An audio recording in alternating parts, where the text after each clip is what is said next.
If you take the time and look at history, you may recognize a pattern of events that have occurred throughout history. It does not matter if it's wars, new cultures integrating together, or any other such things, there is a pattern of cause and effect. Today we explore the imperialism of Africa in the 19th century.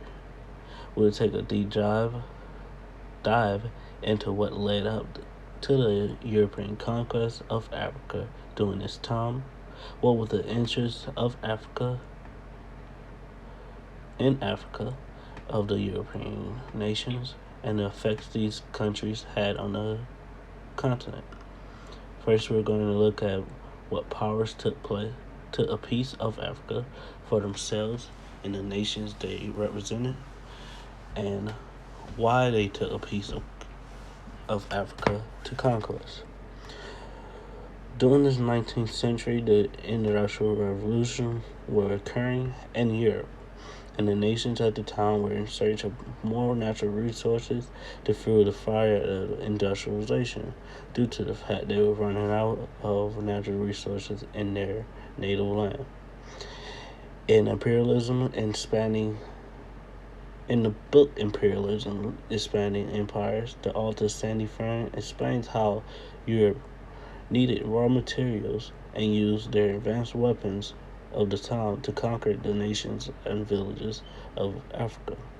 Due to the fact that Africa had the nations of Africa was fighting with spears and native old fighting tactics, many European nations had an easy advantage. Belgium and Britain already had control over their respective regions of Africa and all the way up to the late 1800s. Otto von Brunswick, the European leader, called a meeting with 12 European nations together, also with the United States and the Ottoman Empire joining the meeting. This meeting among the divided countries was called to discuss the future of the continent of Africa, with no African nations represented at the meeting. At this meeting, the nations made rules on how they were going to divide the continent. This meeting was called the Berlin Conference, and this meeting is known as also this meeting is also known as the Berlin Conference, and it started the scramble for Africa. Two of the rules that was decided from this conference were that they had, as the great powers of the world, had free trades with all African nations. The other rule were that they had to tell the other nations when they were taking territories of Africa. Meanwhile, no African leaders were in attendance to share their views or have a say-so in the rules and negotiations, while their land was being divided up and handed out like candy on Halloween. Jocelyn Barnhart explains how a nation's status in the world were one of the causes of European powers' conquest of Africa. With France and Germany, with the countries France and Germany, their power status were being called into question by other world powers. The nations adopted expansionary policies, spreading their nations into Africa. These policy shifts of these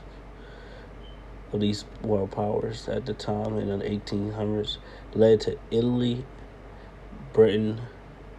and Britain to adopt expansionary policies too. With more world powers joining the war led directly to conquest of 95% of the continent of Africa.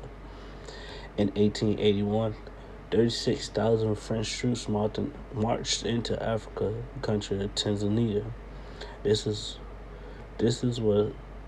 was to what some consider the first step expansion of Europe and Africa. This is an example of a European country trying to change its status by conquering, invading and conquering a territory in Africa. The status of these countries built as they rule more territories around the world, starting in Africa. The effects of imperialism are evident all across the world, but especially in Africa today. Nations getting their cultures robbed from them and replaced with new European cultures. Joel Mulcahy article argues the African traditional religion tends to rob the African traditional religion as an independent religion its rightful status among them, a process of product and imperialism of European nations.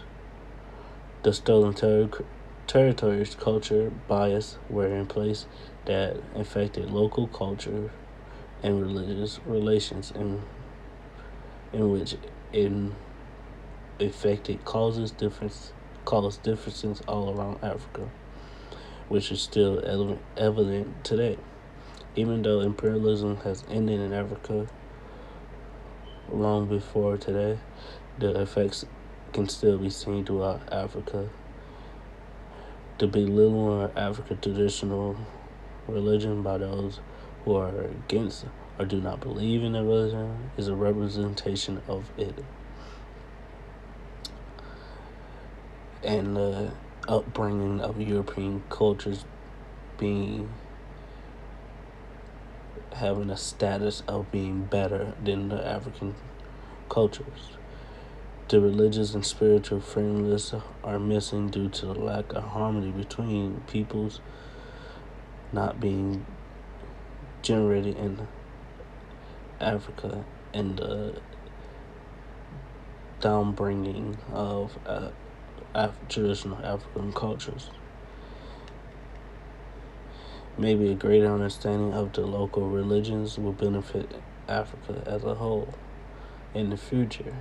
The divide between European influence and the native cultures is evident, and the cause of many conflicts still up at the times, such as the civil wars, the apartheid in South Africa, the civil war in Sudan, and other many great conflicts throughout Africa.